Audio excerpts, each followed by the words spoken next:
The repair cost $14. The bill it replaced was $6,400. The man who found what 4 weeks of factory diagnostics had missed was 15 years old and had never taken a certification course in his life. But to understand how that happened, you need to go back 30 years to a machine shed in Harlan County, Kentucky, and a 4-year-old boy on an overturned bucket who was already learning to listen. Wade Boone did not sit in a chair that first morning. There was no chair small enough for him near the workbench, so he dragged an overturned 5-gallon bucket from the corner and set it next to the propane heater and climbed up on it and watched. He did not ask questions. He did not fidget. He watched the way very young children watch things that hold their complete attention. With his hands folded in his lap and his chin slightly forward and his eyes tracking every movement his grandfather made, Virgil Boone did not acknowledge him. Not because he did not love the boy, but because acknowledgement was not the way Virgil did things. He worked. He had always worked. And if a child wanted to sit on a bucket and watch, then the child could sit on a bucket and watch, and the work would teach the child whatever the child was ready to learn. That was the winter of 1994. Virgil was 61 years old. His wife Margaret had been gone 8 years by then. Taken by a stroke in the February of 1986, and the grief of it had settled into him the way cold settles into an old farmhouse. Not dramatically, not all at once, but into every corner and joint and seam until it was simply part of the structure. He had farmed the same 480 acres in Harlan County, Kentucky, that his father had cleared from hardwood timber in 1934. Before that, his grandfather had grazed cattle on the same ground going back to 1909. The land was not just property to Virgil. It was the record of everything his family had understood and survived. He was not a large man. He had never been large. He was compact in the way that men who do the same physical work for 40 years become compact. The unnecessary stripped away, the necessary made permanent. His hands were wide across the palm, with knuckles that had been split and healed so many times they had forgotten their original shape. He wore a canvas jacket from October through March and a seed cap from April through September. He owned 2 pairs of boots, one for church, one for everything else. He did not complain. This was not a discipline he had practiced or a philosophy he had adopted. It was simply the way he was built. He watched things. He thought about what he watched. Occasionally he said something about what he had concluded. When he said something, it was worth hearing. The machine shed behind the farmhouse on Crestfall Road had been built by his father in 1941 from rough-cut oak and corrugated tin, and it had been expanded twice since then, once in 1962 when Virgil added the bay for the combine, and once in 1978 when he poured the concrete floor and installed the propane heater in the northeast corner. The workbench along the south wall had been built by his father from 2-inch oak planks and was as solid in 1994 as it had been in 1941. On the wall above the workbench hung tools organized by size and by use. Nothing was labeled. Everything had a place. You knew where things went because you had been paying attention. The machine in the shed that winter was a 1979 Massey Ferguson 3.9. Virgil had bought it new in that year for a price that had seemed substantial and had proven reasonable over the 15 years since. The 390 was a workhorse in the truest sense of the word, not glamorous, not technologically impressive, but built to pull weight through difficult ground for a long time without complaint. In this way, Virgil had always felt a certain kinship with it. In the fall of 1994, the 390 had begun to die. Not dramatically, not with a catastrophic failure that announced itself. It had begun to die the quiet way, the way Virgil had described to his son Cole as sounding like a man who has been ignoring a bad knee for 20 years and has finally decided he cannot pretend anymore. It was skipping on every third revolution under load. It was pulling left on uphill grades. It was burning oil it should not have been burning. And there was a sound in the lower end that should not have been there, a sound that meant the bearings had worn past the point of tolerance. Virgil knew all of this not because he had looked it up or because someone had told him. He knew it because he had been listening to the same machine for 15 years, and the machine had been telling him things the entire time. He knew what it sounded like cold on a December morning versus cold on a March morning. He knew the particular note the throttle response made when the fuel filters were approaching the end of their useful life. He knew all of this the way you know the sounds of a house you have lived in for decades, not as information, but as texture, as something ambient and always present that only becomes conscious when something changes. In October of 1994, he drove to the John Deere dealership in Harlan that had been bought out 3 years earlier by a regional chain called Decker Consolidated Agricultural Services. The service department was run by a man named Grant Mercer, who was 41 years old and had his master technician certification from both John Deere and Case IH, and had attended 4 factory training courses in Louisville and drove a half-ton pickup that was 2 years old and still clean. Grant Mercer was good at what he did. He was also a man who had learned to wear his credentials the way some men wear expensive watches, not for the time, but for what the time implies. Mercer looked at the 390 for 11 minutes. He did not start it. He walked around it, looked at the oil on the underside of the block, checked the air filter, read the hour meter. Then he quoted Virgil a price of $4,800 for a complete engine overhaul and told him the machine would be ready in 3 weeks. Virgil asked him 2 questions. He asked what the bearing clearance specification was on the lower end and whether Mercer intended to measure the cylinder walls for taper before ordering the rings. Mercer looked at him the way a man looks at someone who is asked a question in a foreign language. He said the shop would follow standard overhaul protocol. Virgil nodded. He said he would think about it. He drove home and did not call back. What happened in the machine shed that winter is the reason this story exists. And it is the reason that 20 years later, a boy named Wade Boone could walk into any equipment barn in Harlan County and tell you things about a diesel engine that most certified technicians had never been taught to see. Virgil pulled the 390 into the shed in late November, after the last of the corn was in and the fields were frozen hard. He parked it next to the workbench his father had built. He got out a notebook. It was a spiral-bound notebook with a cardboard cover, the kind sold at the hardware store in town for 49 cents. He opened it to the first page and began to write. He wrote down everything he knew about the engine, the service history going back to 1979, the symptoms, and when they had started and how they had progressed, the specifications from the service manual he had bought the year he purchased the tractor, a manual that had lived on the shelf above the workbench for 15 years and had been consulted often enough that the spine was soft and the most referenced pages fell open on their own. He wrote down the questions he could not answer from the manual.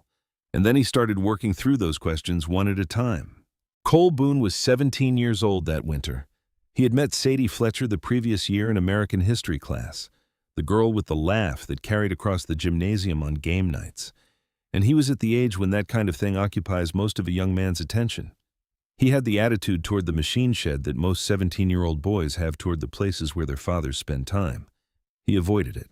But the machine shed was warm. The propane heater in the northeast corner kept it at a temperature that the farmhouse, with its drafty windows and aging insulation, could not match. Cole's younger sister played the same 3 songs on the piano every evening with a determination that suggested she would master them eventually, though the timeline remained unclear. And so Cole began drifting into the machine shed in the evenings, not because he had any interest in what was happening there, but because there was nowhere else to go that was warm and quiet. Virgil did not try to teach him anything. This was not a strategy. It was simply the way Virgil did things. He worked. When Cole asked a question, Virgil answered it. When Cole did not ask questions, Virgil did not offer information. It was the way Virgil's own father had taught him, and his grandfather before that. It was not a method anyone had designed on purpose. It had the particular virtue of never making the student feel like a student. By January, Cole was handing tools without being asked. By February, he was reading measurements off the micrometer while Virgil wrote the numbers in the notebook. He was calling out cylinder wall diameters, and Virgil was comparing them against the specifications in the manual and marking the columns that fell outside tolerance and adding notes about what those numbers meant about the condition of the rings and the bores. There was an evening in late February when Cole asked why the numbers in column 3 mattered more than the numbers in column 1. Virgil set down the micrometer and explained the relationship between bore taper and ring seal and combustion efficiency in the same way he explained most things, which was directly and without ornament, as if the information existed independently of any drama and Cole was simply being given access to it. Cole listened. Then he asked a follow-up question. Virgil answered it. This went on for 40 minutes. Afterward, Cole went back to reading measurements and Virgil went back to writing them down, and neither of them said anything about the conversation again. The 390 started on the first crank on a Saturday morning in March of 1995. Virgil stood next to it and listened to it idle for a long time without saying anything. Then he listened to it at half throttle. Then he advanced the throttle to full and listened to the way the power built and held. He stood there for 6 minutes by Cole's count. Then he throttled back down and let it idle and said one thing: "That is her." That was all. Total cost of parts $610. The overhaul that Grant Mercer had quoted at $4,800 had been done in a shed in Harlan County, Kentucky, by a 61-year-old farmer and his 17-year-old son, and the engine that came out of it ran cleaner than the engine that had gone into it 15 years before. What happened at the feed store on Logging Road in April of 1995 is the part of the story that Grant Mercer probably thought about more than he would have preferred in the years that followed. Virgil stopped for mineral blocks for the cattle and ran into Mercer at the counter. Mercer asked if Virgil had ever gotten the 390 sorted out. Virgil said it was running fine. Mercer asked what he had decided to do about the overhaul. Virgil said he had done it himself over the winter. Mercer looked at him the way a man looks at something he has heard but cannot process. He said, "Virgil, those engines have tolerances. You need a dial bore gauge and a proper micrometer set. You need to know what you are doing." Virgil said he had borrowed a dial bore gauge from his neighbor Earl Hensley, who had been machining parts for farm equipment in his shop on Route 9 since 1968. He said he had used the specifications in the factory service manual to measure the cylinder walls and the bearing journals and the crankshaft, and that everything had been built back to within the tolerances specified by the manufacturer. Mercer's expression shifted in a way that was not quite a smile and not quite a dismissal. He said, "Well, if it runs." He said it the way you say something when you are not convinced it runs but have decided not to stand in a feed store and argue about it. The 390 ran through the entire planting season of 1995 without a single complaint. It ran through a dry summer that cracked the clay fields of Harlan County into a mosaic of gray plates, pulling a cultivator through ground as hard as cured concrete, running 12 hours a day in heat that would have stressed a healthy engine. It did not miss a beat. It didn't pull left. It didn't burn oil. It sounded, according to Cole, like a different machine than the one that had come into the shed the previous November.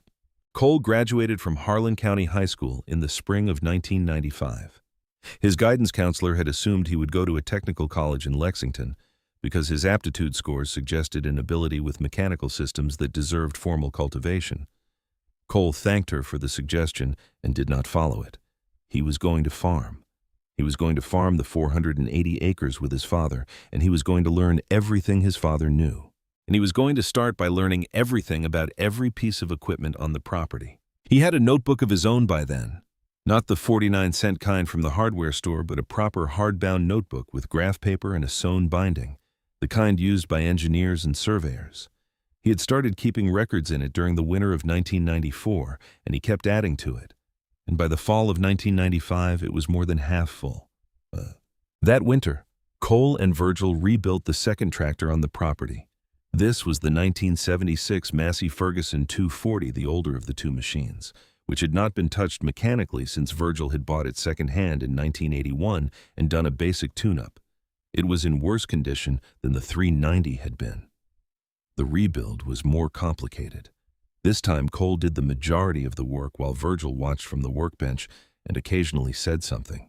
What Virgil said was always specific, never encouragement in the general sense, never a statement designed to make Cole feel capable of the process, always an observation about something Cole was doing or had done, offered without judgment, the way you might tell a man walking a familiar trail that there is a wet spot 50 yards ahead.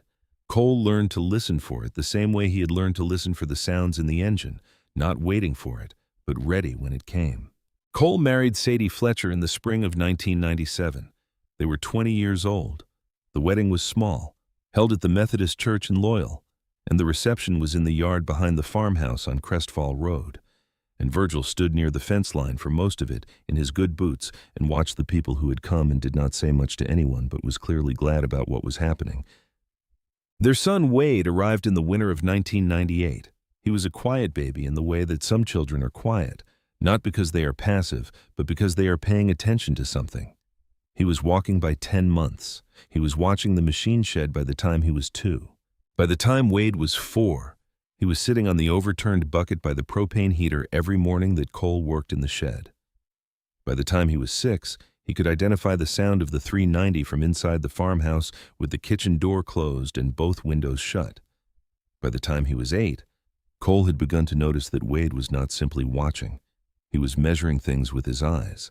He was tracking the sequence of operations. He was building a map of the machine in his mind before he ever touched a wrench. By the time he was 10, he could name every component in the fuel system of both tractors by function and by location. He had not been taught this. He had simply been present in the way that children are present when they are genuinely interested, which is to say completely and without any awareness that they are absorbing anything at all. By the time he was 12, Cole handed him the timing light on a Tuesday evening and told him to set the ignition timing on the 240 and then stood back and watched Wade do it correctly on the first attempt and did not say anything about it because saying something would have made it a lesson, and it was not a lesson.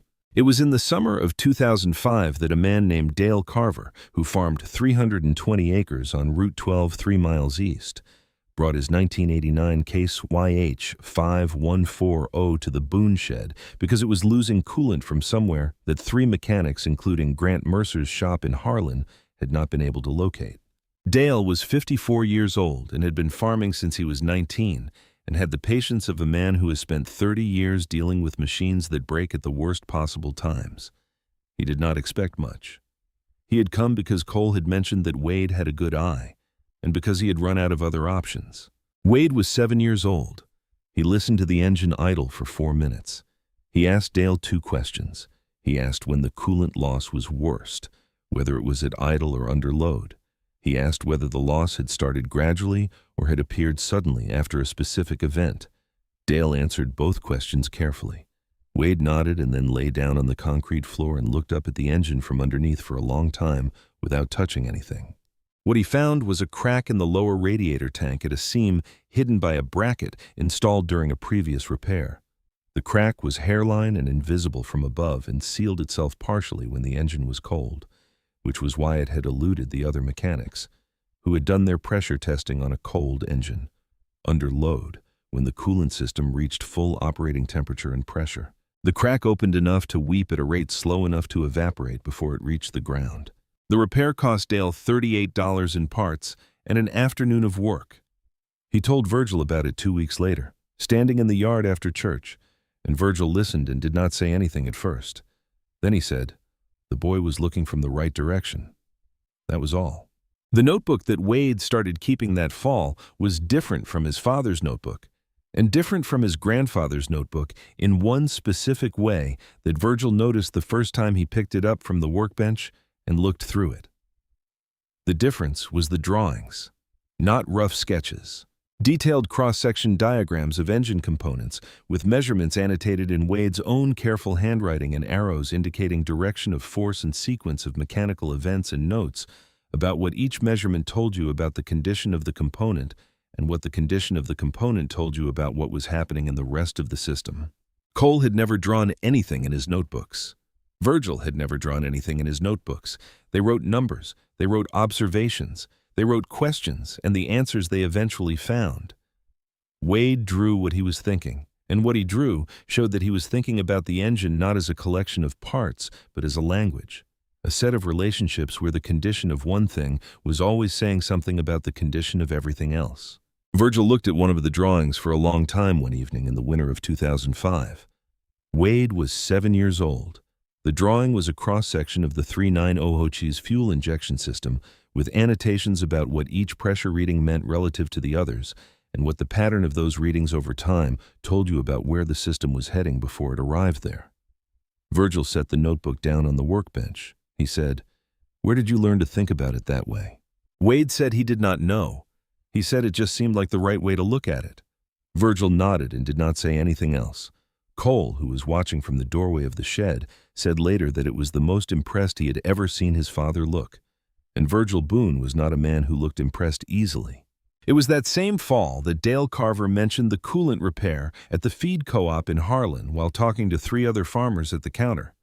He mentioned that Cole Boone's boy had found in an afternoon what Grant Mercer's shop had missed in 3 visits. One of the other farmers asked how old the kid was. Dale said 7. There was a silence that was not quite disbelief and not quite admiration. It was the silence of men who have been farming long enough to know that occasionally someone sees things that other people cannot see, and who are not sure yet whether this was one of those times. Grant Mercer heard about it by Thursday. He did not say anything publicly, but he stopped at the Boone farm on a Friday afternoon in November on the pretext of asking about a piece of equipment he claimed to have seen near the county road, and while he was in the yard, he made a point of talking to Cole about the Case IH repair. Cole told him what had happened. Mercer listened with the expression of a man who is deciding how seriously to take something. And then he said that finding a hidden coolant leak was one thing, and diagnosing a complex drivetrain failure was another, and that children with good eyes were not the same thing as trained technicians. Cole said he agreed with that. Mercer drove away. Cole stood in the yard and watched him go and did not say anything to Virgil about the visit until supper. And when he did say something, Virgil listened and then went back to eating and then said one thing. He knows the boy can see things. That is what bothers him. Cole thought about that for a moment and then understood that his father was right, and that understanding it was enough, and that nothing needed to be done about it.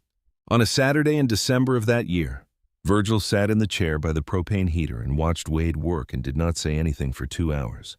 Wade was going through the fuel system on the 390 cleaning injectors, checking delivery pressure, comparing the numbers he found against the specifications in the manual and against the numbers from the previous year's notes. He was a few weeks past his 7th birthday, and his hands were already carrying the faint, permanent stain of grease along the creases that marks the hands of people who spend real time with engines. At the end of the morning, Virgil said one thing. You are listening to it, not just looking at it. Wade looked up from the notebook. Virgil said, most people look. Looking tells you what is there. Listening tells you what it means. Wade wrote that down in the notebook, word for word. He drew a small arrow pointing to it in the margin. Cole found it there years later, long after everything that happened in the years that followed. And he stood at the workbench on a January morning and read it and understood that this was where everything had actually begun. Not with the 390 in 1994, not with the 240 the following winter. It had started with one sentence from a 61-year-old man sitting in a chair by a propane heater, talking to a 7-year-old boy who was already drawing cross-sections of things he had only ever observed. Outside, the fields of Harlan County lay frozen under a sky the color of old iron. 480 acres that had been in the same family for 3 generations. The same clay that cracked in summer and froze solid in winter, that rewarded the people who understood it and punished the ones who only looked at it without listening. The shed was warm.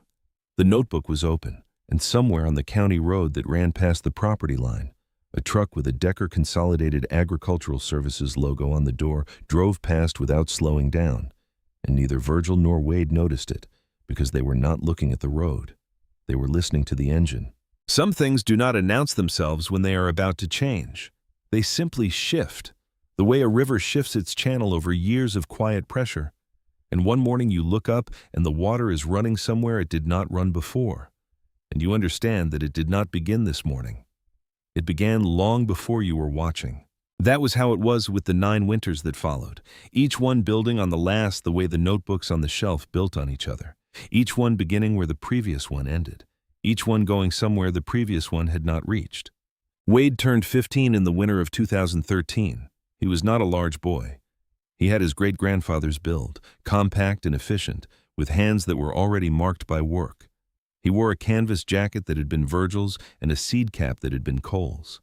And when he walked into the machine shed in the mornings, Cole sometimes looked up and felt something he could not name precisely, a kind of folding, as if the years were doubling back on themselves.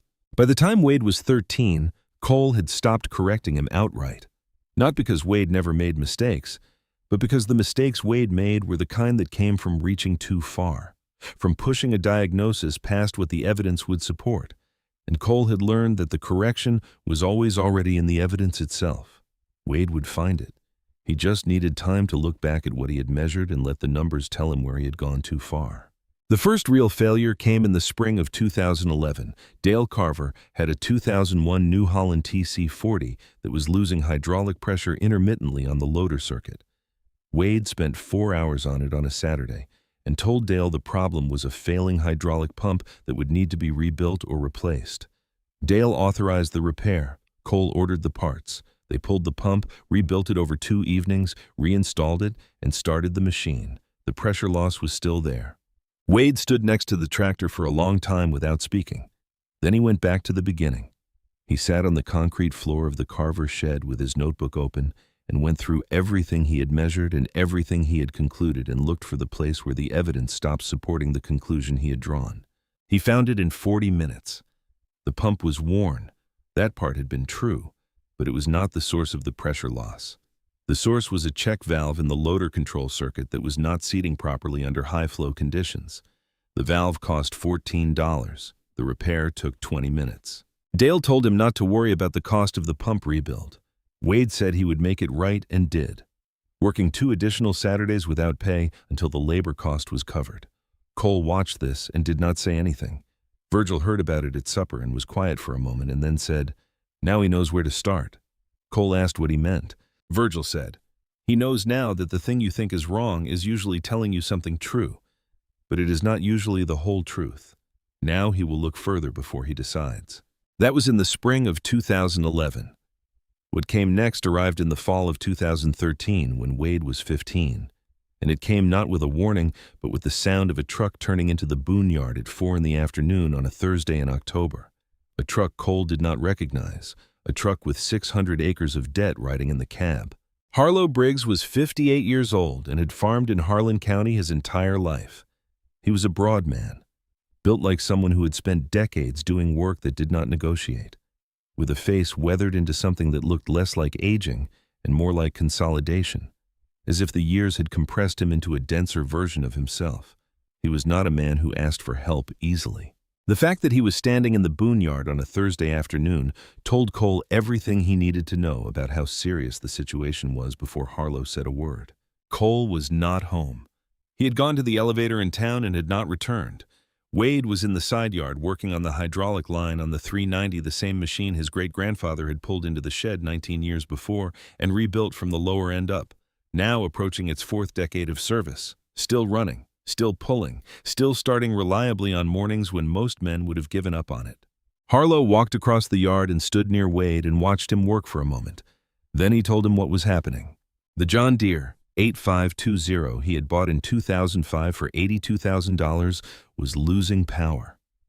Not all at once, not dramatically. It was losing power the way a man loses his hearing, gradually, imperceptibly, until one day you realize that a conversation that should have been easy is requiring more effort than it should.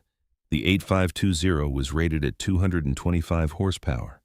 Under full tillage load in the back fields, it was pulling like a machine with 30% less than that. It was smoking more than it should.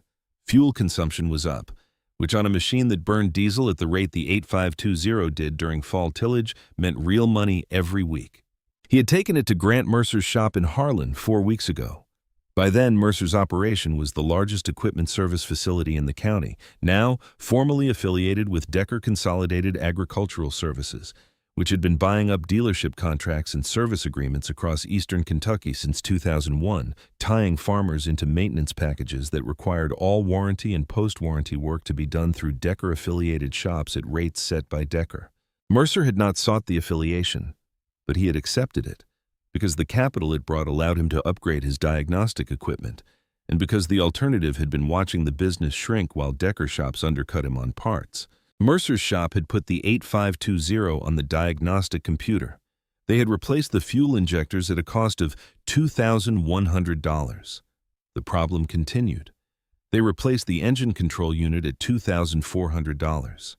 The problem continued. They replaced the high-pressure fuel rail at $1,900. The problem had not only continued, but had slightly worsened. The total bill was now $6,400. And Harlow Briggs had 11 days. Wade set down the wrench he was holding. Harlow explained the 11 days. The Farm Credit Services office in Harlan was sending an assessor on the 14th of November to review the operational status of the Briggs farm as part of a loan covenant review. The covenant required that primary equipment be in full operational condition. If the 8520 was still running at reduced capacity when the assessor arrived, the bank had the contractual right to call the operating note, which carried a balance of $218,000. Harlow did not have $218,000 liquid. If the note was called, he would have no choice but to sell assets. The most liquid asset he had was land, 600 acres that his father had assembled over 30 years, and that Harlow had farmed for 3 decades since. Decker Consolidated had already made an inquiry about purchasing land in that section of the county. Wade asked Harlow 3 questions. He asked whether the power loss was consistent or whether it came and went. He asked whether the smoke was black or blue, and whether it was worse at cold startup or under sustained load. He asked whether Harlow had noticed any change in the sound of the turbocharger under boost, specifically whether the pitch of it had shifted in any direction over the past several months. Harlow was 58 years old and had operated large equipment for 40 years. No one had asked him those 3 questions. Not Mercer's technicians, not the John Deere field representative who had stopped by in September, not the Decker Regional Service Coordinator who had called from Louisville and offered a diagnostic review at $400 plus travel. Harlow thought carefully and answered as precisely as he could. The power loss was intermittent but worsening. The smoke was primarily black under load, with some blue at cold startup. The turbocharger had changed. The pitch of it under full boost was rougher than it had been when the machine was new. Wade said he would come look at it Saturday morning. He did not offer a preliminary diagnosis. This was something Virgil had taught him without ever stating it as a rule. You do not tell the machine what is wrong with it. You let the machine tell you. If you arrive with a conclusion, the evidence will arrange itself around that conclusion, and you will miss the thing that does not fit. And the thing that does not fit is almost always the thing that matters most. Saturday morning, Wade drove Cole's truck to the Briggs farm. He brought his notebook, the 4th one by then, and a tool bag containing a dial bore gauge, a micrometer set, a timing light, a compression tester, a vacuum gauge, and a boost pressure gauge he had built from catalog parts because the commercial version cost more than he was willing to spend. He also brought a second-hand scan tool he had bought from a retired technician in Pineville for $90, a previous generation unit that was no longer supported by the factory, but that still read live data from sensors on any engine built before 2010. He spent the first hour not touching the machine. He started it and stood beside it and listened to it at idle. He listened to it at half throttle. He asked Harlow to drive it across the field empty at full throttle while Wade stood at the field edge and listened from 100 feet away. Then he asked Harlow to engage the tillage implement and make a single pass across the back field at working depth, while Wade stood at the corner and listened under full load. When Harlow brought it back to the equipment shed, Wade was writing in his notebook. Then he started measuring. He pulled the air filter and measured intake restriction with the vacuum gauge. He checked intake manifold pressure with his homemade boost gauge at idle, at half throttle, and with the hydraulic system engaged to simulate load. He ran a compression test on all 6 cylinders and wrote the numbers in a column and looked at the column without speaking for several minutes. He checked the valve clearances. He connected the scan tool to the diagnostic port and watched the live feed of fuel rail pressure, injector pulse width, intake manifold pressure, coolant temperature, and crankshaft position signal for 20 minutes while the engine idled. He was not looking for fault codes. Mercer's shop had already established that there were no fault codes. He was looking at the relationships between the numbers, the way the fuel rail pressure behaved relative to the injector pulse width, the way the manifold pressure tracked against the crankshaft signal, the way the boost reading from his homemade gauge compared to what the engine management system believed the boost to be. He was looking for the reading that was almost correct but not quite, in a way that was too small to trigger a fault threshold but too consistent to be noise. He found it after 90 minutes.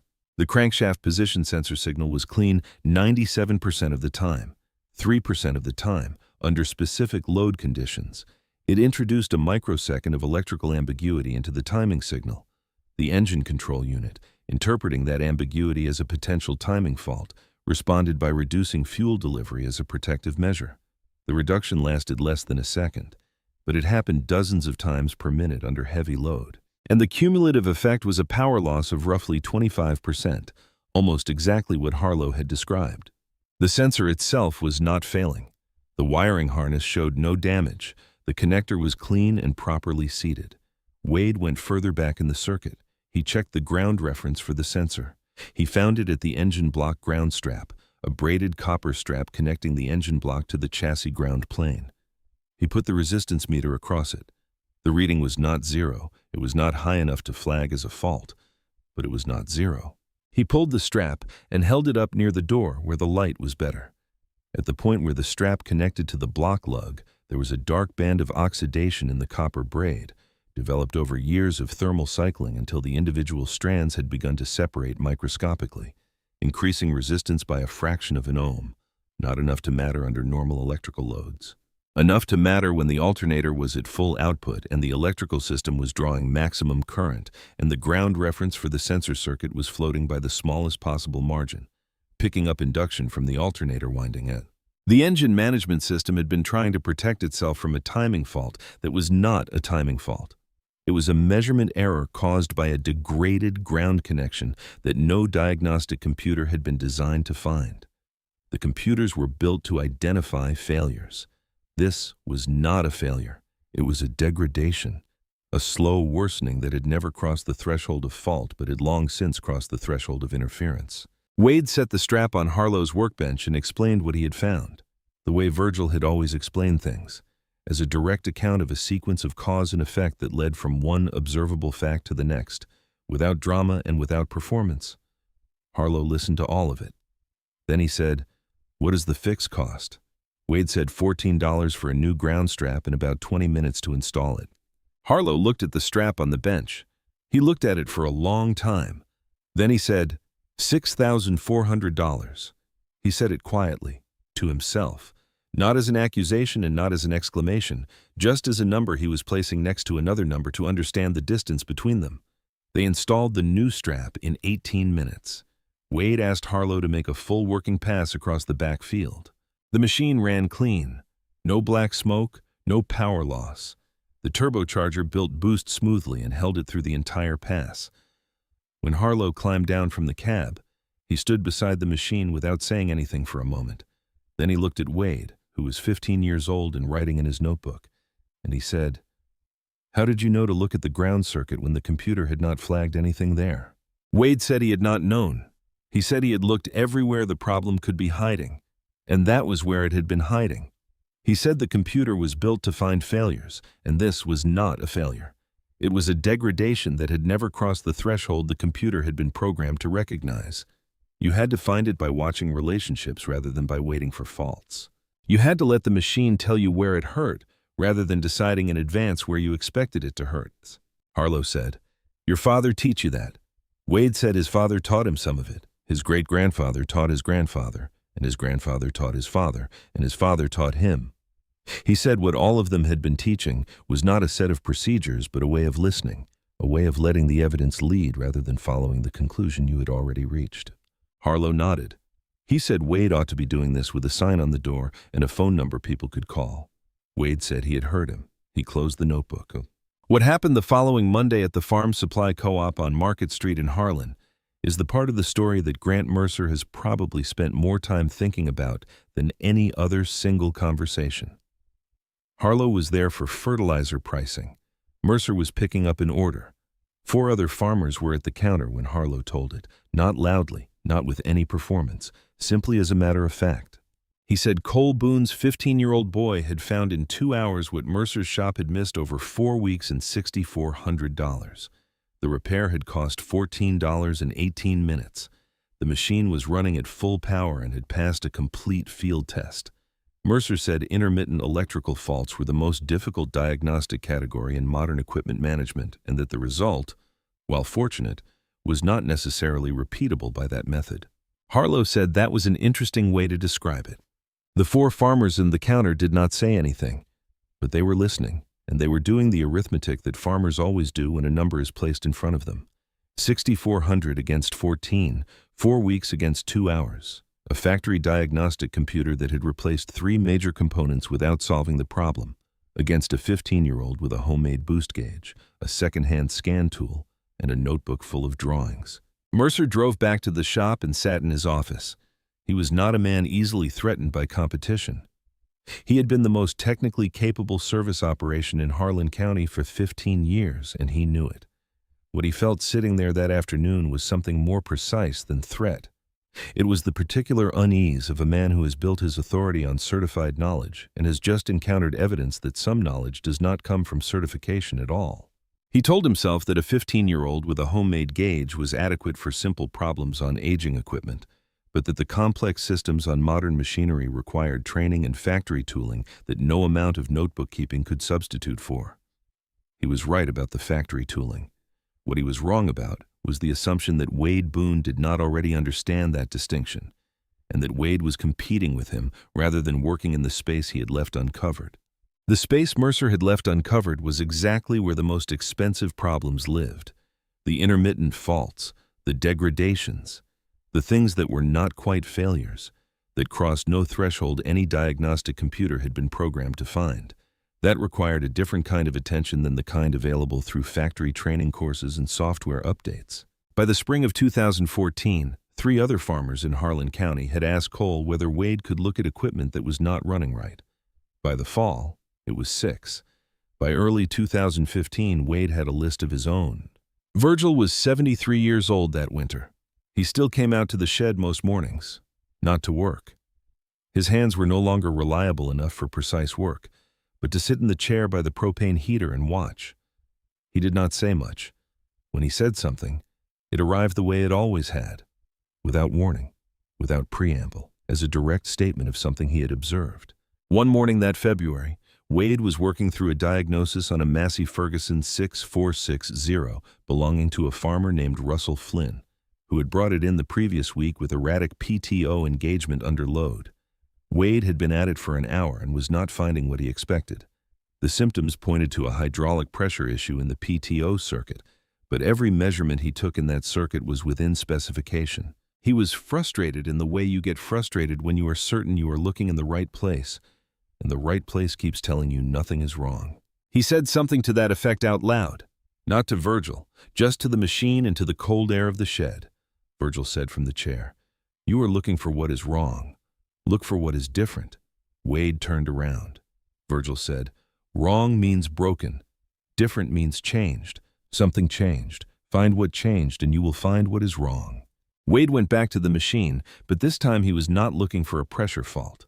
He was looking for something that had changed. He went through the engagement sequence slowly, watching not just the pressure readings but the timing of them, the rate at which pressure built during engagement, the interval between command and response. He found it in the accumulator.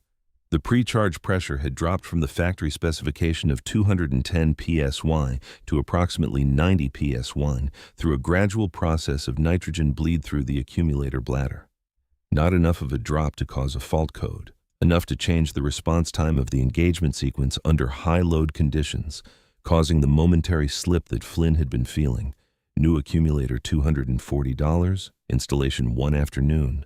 Wade looked at Virgil when it was done. Virgil said, "There it is." That was all. Cole watched all of this and felt the same thing he had felt for years. A pride threaded through with something more complicated. The understanding that what his son was becoming had started before Cole, had started with Virgil in a winter that was now 20 years behind them, in a shed that was still standing, still warm, still holding the tools in the same places they had always been. He told Virgil about the growing list one evening in the kitchen after supper. Virgil listened, and when Cole finished, he was quiet for a moment. Then he said 2 words. "He listens." Cole said yes. Virgil looked out the kitchen window toward the shed, where the light was on because Wade was in there at 9 on a Wednesday night, and he did not say anything else. But what neither Cole nor Virgil nor Wade could see from that window, and what the light in the machine shed did not reach, was what was building on the other side of the county. Decker Consolidated Agricultural Services had been losing service revenue in Harlan County for 18 months. The losses were not catastrophic. They were consistent. And consistent losses in a business model built on exclusive service agreements were the kind of thing that drew attention from people whose job it was to protect the model. The regional operations director for Decker, a man named Douglas Pierce, who worked out of the Louisville office and wore boots that had never been in a field, had been watching the Harlan County numbers for 2 quarters. He had traced part of the revenue softness to customers declining renewal on their service agreements, citing availability of independent diagnostic work.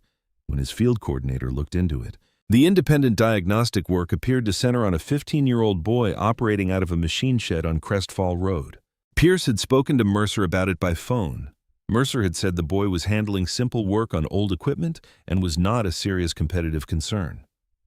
Pierce had looked at the Briggs account, at $6,400 in service work that had produced an unsolved problem, followed by a $14 repair from an unlicensed miner that had solved it in an afternoon, and concluded that Mercer was underestimating the situation considerably. In November of 2014, Decker's legal department sent a letter to Cole Boone at the Crestfall Road address. The letter stated that an individual identified as Wade Boone, a miner residing at the property, appeared to be performing commercial equipment repair services without a valid Kentucky commercial repair license, in violation of state statute governing compensated mechanical services. The letter requested that the activity cease immediately and stated that failure to comply could result in civil penalties of up to $50,000 and potential referral to the state licensing board. Cole read the letter at the kitchen table on a Friday evening. Then he handed it to Virgil without saying anything. Virgil read it slowly. He read it twice. Then he set it on the table and looked at it for a moment without speaking. He pushed back his chair and walked to the back bedroom, the one that had been Margaret's sewing room and that had been kept more or less as she had left it, with her small desk against the window and her sewing cabinet against the wall and a metal box on the top shelf of the closet that Virgil had not opened in several years. He came back to the kitchen carrying the box. He set it on the table next to the letter and opened it. Inside were 4 decades of paper, receipts, invoices, registration documents, a folded copy of the deed to the property dated 1959, tax records going back to 1971, and toward the bottom, in a manila envelope that Margaret had labeled in her careful handwriting, a document that Virgil had filed and largely forgotten in the fall of 1984. It was the family farm operational registration that Margaret had completed when Cole was 7 years old, filed with the Kentucky Department of Agriculture under the Small Farm Continuity Act, designating the Boone Farm as a registered family agricultural operation and listing all family members as authorized operators of farm equipment in connection with the agricultural activities of the registered property. The registration had renewed automatically every 5 years. The most recent renewal was 2013. Under the terms of the Act, authorized operators performing equipment maintenance in connection with the agricultural activities of a registered farm, even where nominal compensation was received from neighboring farms participating in traditional rural labor exchange, were expressly exempt from commercial repair licensing requirements. Wade had never charged by the hour. He had charged only for parts, and sometimes not even that. Every repair he had done was documented in the notebooks with a parts cost and a description of the work. The pattern was not that of a commercial repair operation. It was that of a farm neighbor helping farm neighbors, in the tradition that had existed in rural Kentucky since before there was a Kentucky to have traditions in. Virgil set the registration document beside the Decker letter. The 2 pieces of paper lay next to each other on the kitchen table in the evening light. Cole said, "Mama filed that." Virgil said, "She filed everything." Cole said, "Did you know it was in there?" Virgil looked at the metal box and then at the letter and then at nothing in particular. He said, "I knew what was in that box. I did not know we would need it. But your mother kept everything that needed to be kept. She always knew the difference." He closed the box and set it aside and picked up the Decker letter and read it one more time. Then he set it down beside the registration document without comment. Outside, in the shed behind the farmhouse, the light was still on. Wade was in there with the notebook and the propane heater and 40 years of accumulated knowledge that lived not in certification programs or factory databases, but in a row of spiral and hard-bound notebooks on a shelf above a workbench built from 2-inch oak planks in 1941. Decker Consolidated Agricultural Services had sent a letter to the wrong farm. The letter stayed on the kitchen table through the weekend. Cole did not call a lawyer. Virgil did not suggest calling one. What Virgil did, on the Saturday morning after the letter arrived, was walk out to the shed and tell Wade about it in the same tone he used to describe a change in weather, factual and unhurried, without any suggestion that the situation required a response beyond the obvious one. Wade read it standing at the workbench. He read it the way Virgil read things, twice, completely, without visible reaction. Then he set it down and picked up his wrench and went back to what he had been doing. Cole, watching from the doorway, understood that this was not indifference. It was the same quality he had watched his father carry for 40 years. The understanding that most things designed to frighten you are most effective in the moment before you look directly at them. Once you look directly at them, they become what they actually are, which is usually smaller than they appeared in the dark. What followed moved on two tracks simultaneously, and both converged in a way that Douglas Pierce of Decker Consolidated had not anticipated when he authorized the letter from the Louisville office. The first track was the registration document. Cole drove to Frankfort on a Tuesday and spent 3 hours in the Kentucky Department of Agriculture Records office confirming that the Boone family registration was current, that the 2013 renewal was on file, and that the exemption language in the Small Farm Continuity Act applied precisely to the pattern of work Wade had been doing. The attorney Cole spoke to that afternoon told him the Decker letter had no legal foundation under Kentucky statute and that any civil action Decker pursued would fail at the preliminary hearing stage. Cole drove home and told Virgil what the attorney had said. Virgil listened and said, "Your mother knew what that document was for even when I did not." Cole said she had filed everything. Virgil said, "She filed the things that would matter. She always knew the difference." Yet. That evening, he went back to the metal box and took out the manila envelope and sat at the kitchen table with it for a while, not reading it, just holding it, in the way that people hold things that connect them to someone they are no longer able to speak to. The second track was Harlow Briggs. When Harlow heard about the Decker letter, he did not wait to be asked. He drove to the Boone farm on a Wednesday afternoon and sat at the kitchen table with Cole and laid out what he knew about how Decker operated in counties where they faced independent competition. He had a cousin in Breathitt County who had been through a version of the same thing 4 years earlier, a retired mechanic doing farm work for neighbors who had received a similar letter. In Breathitt County, the letter had worked because the man had no documentation and had not known his legal position. Harlow said, "They are counting on the same thing here. They are counting on you not knowing what you have." Cole told him about the registration document. Harlow sat back in his chair and was quiet for a moment. Then he said he wanted to make a call. The call was to Raymond Voss, who had retired from the Kentucky Farm Bureau Legal Division 4 years earlier, and now did occasional consulting for farm families in eastern Kentucky dealing with corporate agricultural pressure. Voss was 63 years old and had spent 30 years watching large agricultural companies use regulatory frameworks they had helped design to suppress small and independent operators. He knew the Small Farm Continuity Act in detail because he had testified in support of it during its original passage in 1981. Voss drove down from Richmond on a Friday morning and sat at the kitchen table and read the registration document and the Decker letter and Cole's notes from the Frankfort visit, and was quiet for a long time. Then he looked up and said, "Where's the boy?" Cole said Wade was in the shed. Voss said he wanted to meet him. They walked out together, Cole and Voss and Harlow, and found Wade working on a fuel system problem on Dale Carver's tractor. He was at the workbench with the notebook open and the scan tool connected and a fuel pressure gauge on the primary circuit. He looked up when they came in. Voss looked at the notebook on the workbench. He looked at the tools arranged on the wall above it. He looked at Wade's hands in the drawing visible on the open page of the notebook. He did not say anything for a moment. Then he said, "How long have you been doing this seriously?" Wade said since he was 7. He said he had been watching since before that. Voss asked to see the notebook. Wade handed it to him. Voss turned through it slowly, stopping at intervals to look at the drawings and measurement tables and diagnostic notes.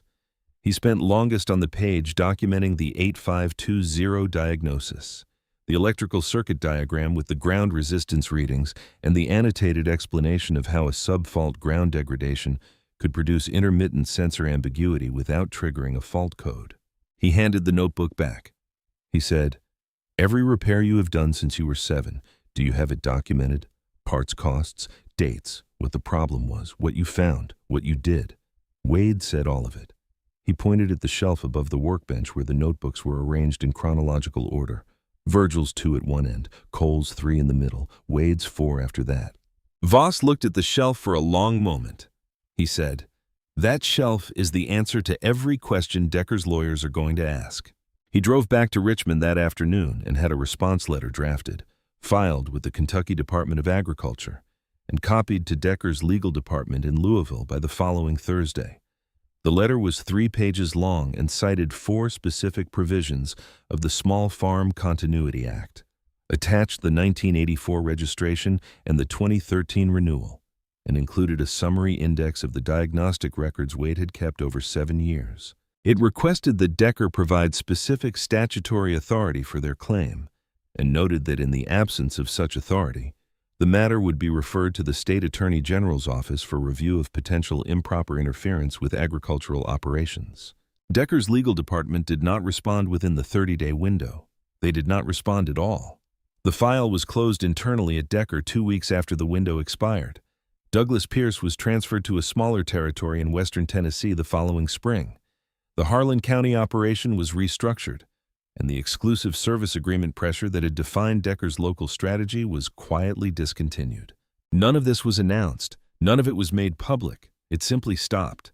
The way certain kinds of pressure stop when the thing being pressured turns out to be more solid than it appeared from a distance. Grant Mercer heard the broad shape of it from Harlow at the co-op. Decker had pushed. The Boones had documentation. Decker had retreated. Mercer absorbed this without visible reaction, drove back to the shop, and worked through the afternoon without mentioning it to anyone. But on a Friday evening in January, 2 weeks after the Decker matter had resolved, Mercer drove out to the Boone farm alone. He did not call ahead. He pulled into the yard at 5:30 and sat in the truck for a moment before getting out, and when he got out, he was not carrying anything. No clipboard, no pretext. The light was on in the shed. Mercer knocked on the frame of the open door.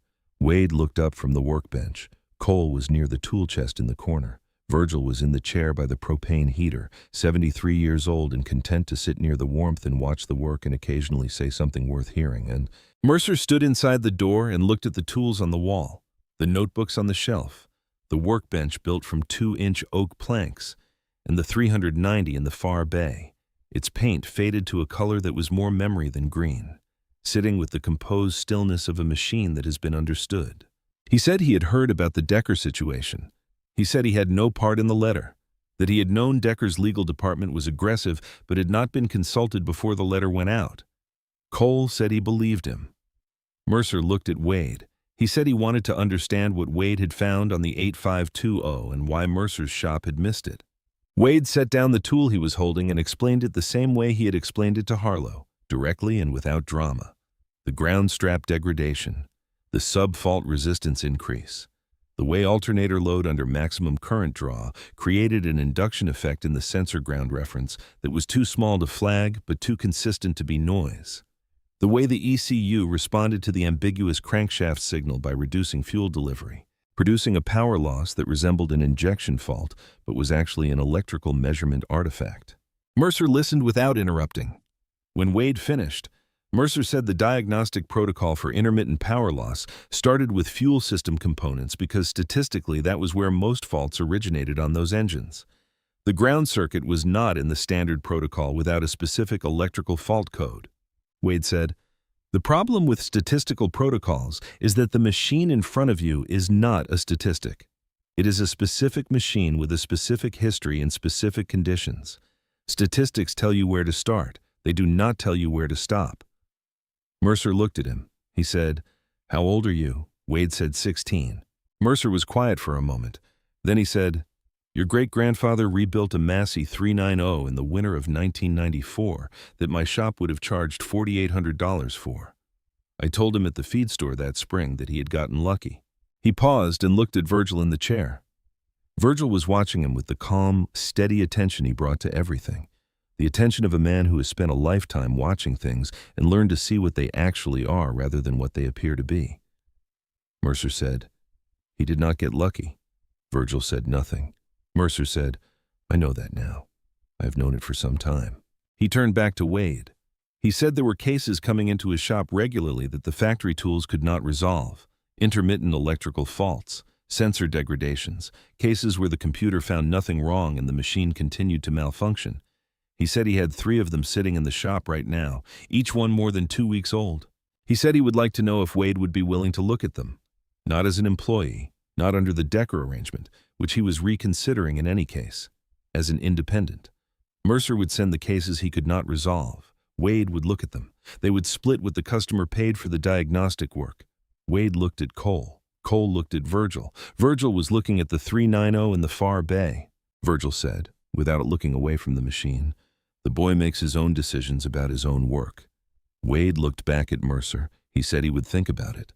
Mercer nodded, as though he had expected exactly that answer. He looked around the shed one more time and said, "That tractor's still running. Cole said it had been running for 35 years and would likely run for 35 more. Mercer said, "Who did the last rebuild?"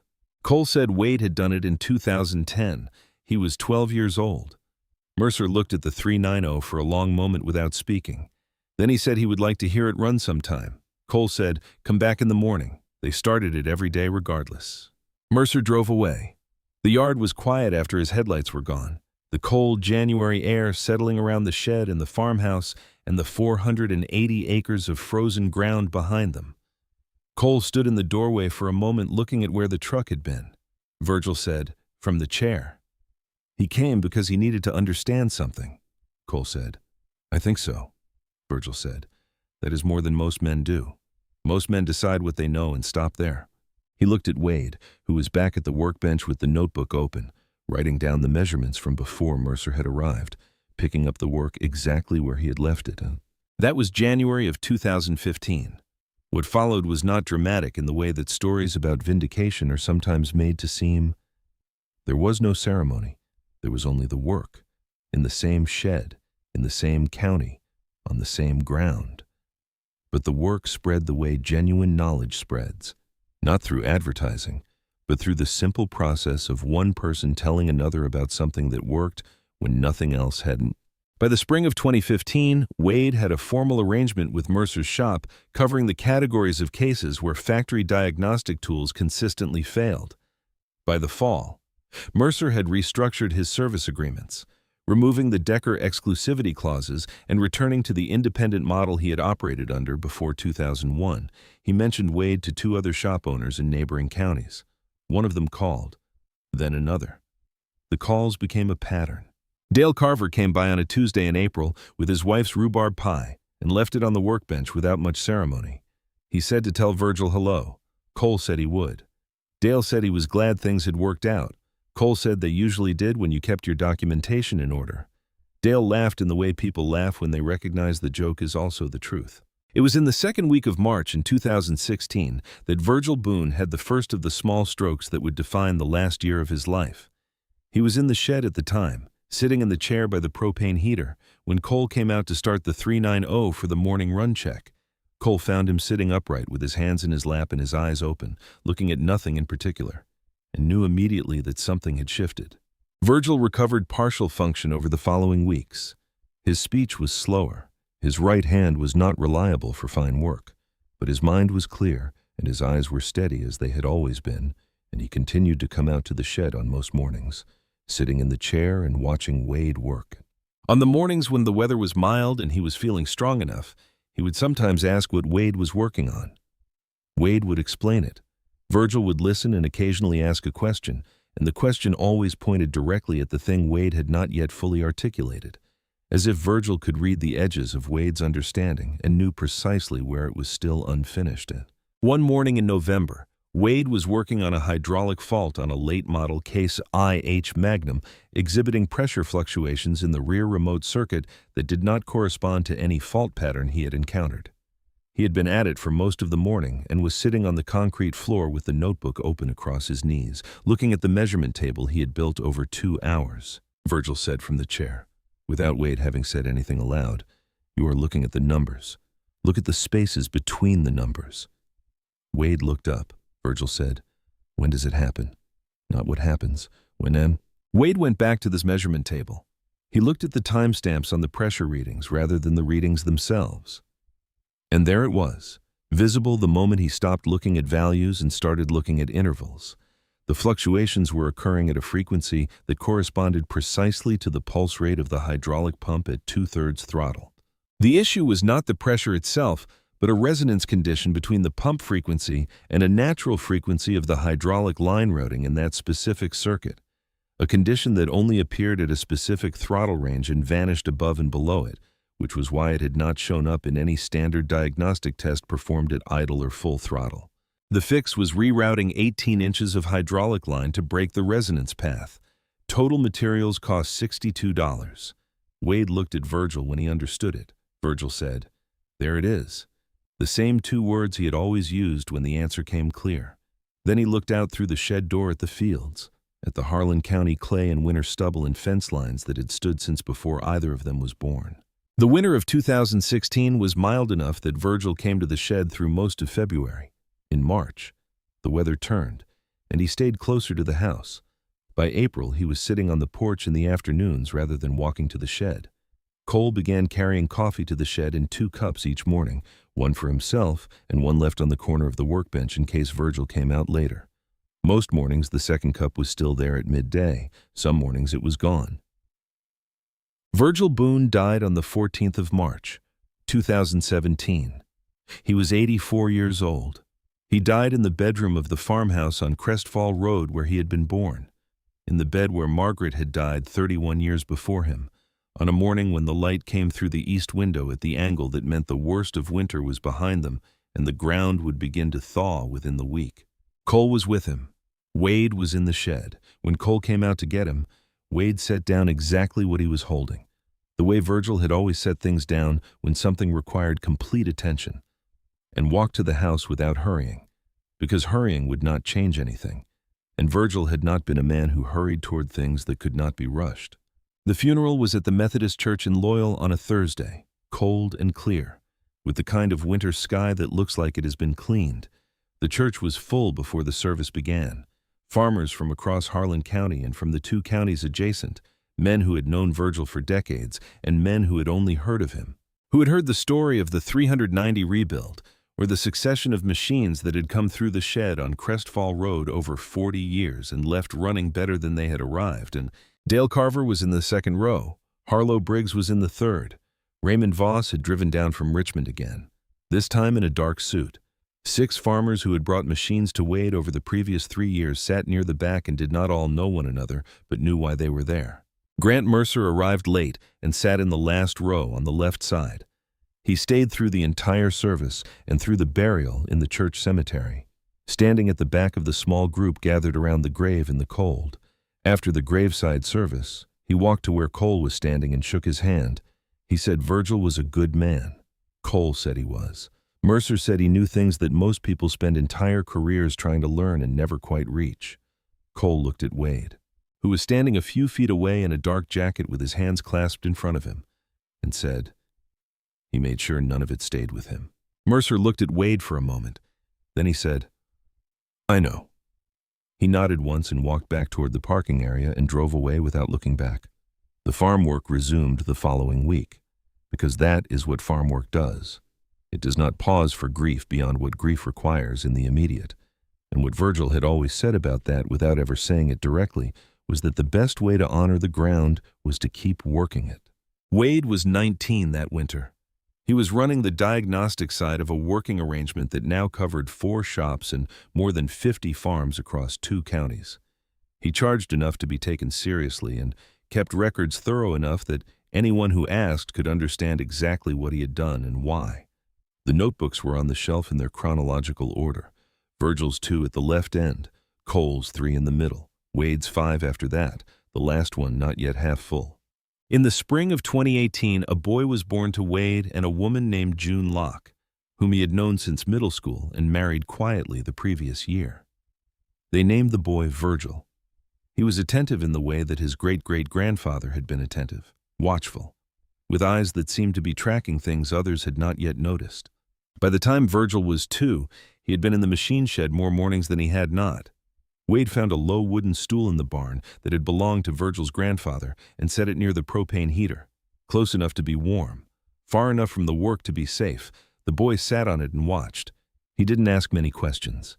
He watched the way that small children watch things that hold their complete attention, hands in lap, chin forward, eyes following every movement. Wade did not try to teach him anything. On a morning in January of 2020, Wade was working through a diagnosis on a John Deere 6115R that had been producing intermittent warning codes related to the selective catalytic reduction system, codes that had not corresponded to any actual fault when the system was tested in isolation. He had been at it for 90 minutes and had eliminated 6 possible sources without finding the one that remained. He said something to the machine, not a complaint exactly, more a statement of where he was in the process. The way you say you are not sure yet, and it is not an admission of defeat. It is an accurate description of where you stand. From the stool near the heater, the boy said. What does it sound like when it is wrong? Wade looked at him. Virgil was 2 years old, sitting with his hands in his lap, looking at the tractor with the direct, steady attention that Wade recognized from a long way back. Wade said, "That is a good question. Come here." He lifted the boy and held him close to the side of the machine. He said, "Listen, not to any one thing, just listen to all of it at once. Tell me if something sounds like it is working harder than the rest." The boy listened for a while. Then he pointed at the DEF dosing pump housing and said, "That part." Wade set him down and opened the access panel. The dosing pump check valve was partially blocked by crystallized DEF residue, causing intermittent pressure spikes in the system that triggered the codes when the engine reached operating temperature. The fix took 40 minutes and cost nothing but cleaning materials and time. Wade stood at the workbench and recorded it in the notebook. The boy climbed back onto the stool and resumed watching. Cole came in from the field at mid-morning and poured coffee from the thermos on the shelf and stood for a moment watching Wade work, and the boy watching Wade work. He had seen this before. He had been this before, on an overturned 5-gallon bucket in a shed in the winter of 1994, 17 years old, looking for somewhere warm and quiet, not knowing that proximity was the whole lesson. He drank his coffee and did not say anything. The notebooks are on the shelf in the same order they have always been. The 390 is in the far bay, 41 years old now, on its third engine and its second seat cover, and a coat of paint that Wade applied in 2013 that has already begun to fade toward the color that all old farm equipment eventually becomes. A color that is not quite any color. A color that means it has been here long enough to belong to the place. It starts on the first crank on January mornings. It pulls straight under load. It does not burn oil. When Wade starts it and stands beside it and listens, he hears what his great-grandfather heard in the spring of 1995, which is a machine running the way it is supposed to run, which is to say, running like something that has been fully understood. The ground outside is 480 acres of Harlan County, Kentucky. The same clay that cracked in the summer of 1995 when the 390 pulled through it for 12 hours a day. Land that Virgil's father cleared from timber in 1934 that has been asking its question every spring for 90 years, patient as stone, certain that someone in this family would know how to answer it. Every spring, the Boone family answers that question the same way it always has, with notebooks and measurements and the willingness to sit with a question until it answers itself, with the understanding that the machine will tell you what is wrong if you let it, with the particular quality of attention that is not looking and is not analysis and is not certification, but is something older and more fundamental that does not have a name in any technical language. Only in the language of people who have been in the same place long enough to hear what it is saying. On the stool near the heater, a 2-year-old boy named Virgil watches his father work. He does not say anything, because there is nothing to say yet. There is only the watching. There is only the warmth of the heater and the smell of clean oil and the sound of a machine running the way it is supposed to run, and the notebooks on the shelf, and the ground outside, waiting for spring, and the question the ground asks every year, patient as the fence posts that mark its edges, certain that someone in this family will know how to answer it.